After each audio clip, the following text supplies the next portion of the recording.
Okay, at Union Turnpike, again, north is to our left.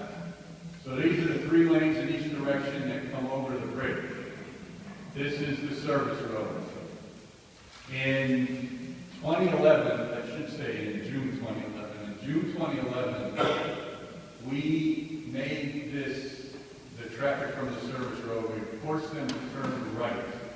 The way it used to be, there used to be 2 lanes here on the service road on the far side, which means that the right lane off the bridge lined up with the left lane of the service road, and then the service road here lined up with the right lane of the service road.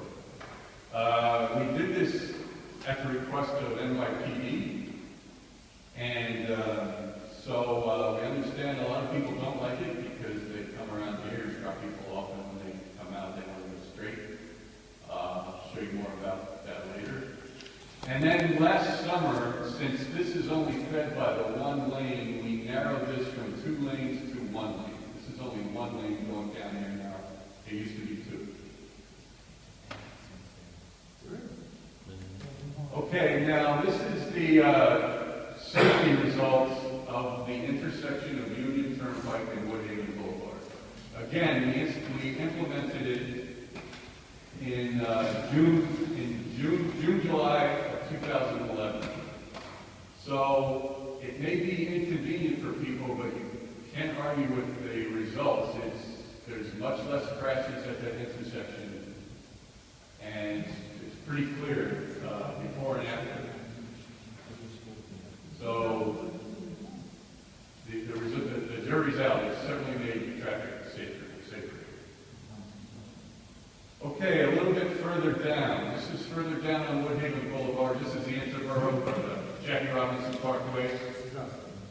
At this point here at 82nd Avenue, remember we narrowed this to 1 lane, and at this point it flares back out to 2 lanes approaching Myrtle Avenue, so it's back to normal 2 lanes as you get to Myrtle Avenue.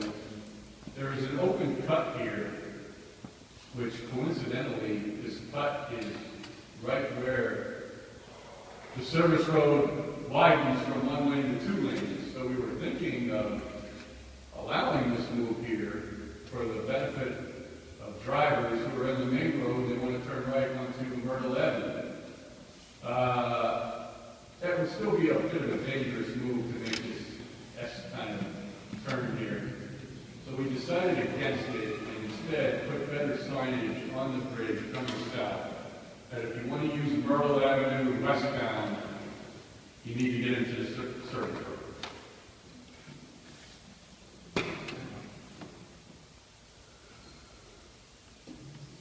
A little bit further down at Forest Park Drive, this has been closed to traffic for many years. So with tank delineators, we added a median island here so that there's a bit of refuge for those pedestrians who don't make it all the way across the street. Okay. The next thing I'd like to talk about is the area between Park Lane South and Rockaway Boulevard. We'll get into detail about some of the key intersections, but generally speaking in this area, the service road is striped for 2 lanes and parking on both sides, but there are many areas where it's not wide enough for 2 lanes. People pray that the driver's side of their car, when people park their cars out overnight, will get sideswiped. Okay, now again, north is to our left, Park Lane South, Jamaica Avenue, Atlantic Avenue, Rockaway Boulevard. The areas marked in red are the areas where it is not wide enough for 2 lanes plus parking, even though it's striped that way. So, for example, if you're going south, when you get to 89th Avenue, you may be driving side by side, but you're going to have to merge when you get to 89th Avenue because it is not wide enough. Very dangerous. We have analyzed these intersections and found that it only behaves as 1 lane anyway most of it. And as long as we provide turning lanes, they'll all function just fine with one through lane, except for southbound at Jamaica Avenue. So our plan is to leave 2 through lanes here, going southbound on the service road, through Jamaica Avenue, if you need 2 lanes there. If we narrow that to 1 lane, it wouldn't mess up traffic. And then from here to here, it would merge to 1 and be 1 lane all the way down to Rockaway Boulevard. Now I'll show you some key intersections.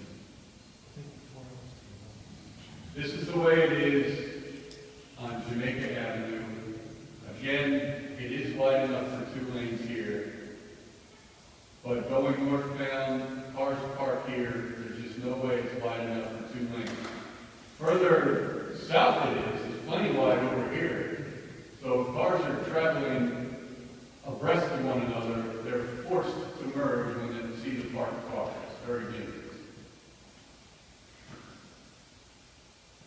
So this is our proposal. First of all, we would put parking stripes and bus stop markings. So going southbound, it would be pretty much the way it is today, except that the parking lanes and the bus stops are clearly marked. Going north, however, just 1 lane, because that's all that gets through anyway. Now, as I mentioned before, this is just a little bit south. Going southbound is 2 lanes. It has to eventually merge into 1 lane because at 89th Avenue over here, it's not wide enough for 2 lanes. So we would put merge left signs. There's plenty of room to safely merge as compared to today where it's kind of like a free-for-all. And this green area here is paint and delineators where that would serve as refuge for pedestrians who can't make it all the way across the street. Now, in this section of the northbound service road, this is an extreme example of where it's super wide. It's very wide here. But just a little north, as you approach Jamaica Avenue, it's only wide enough for 1 lane plus parking. Here it's plenty wide, so what we would do with the excess space is to widen the mall that separates the main road from the service road and have parking on the left-hand side. Can't have parking on the left-hand side today because these malls are too narrow. When the driver gets out, he'd be like this and cars would be whizzing by him on both sides. But if we make the mall wide enough, then there's no reason not to have parking on the left-hand side of the service road where it's wide. We have the extra space, might as well use it. It's not safe to have 2 lanes because you're going to have to merge to 1 further down.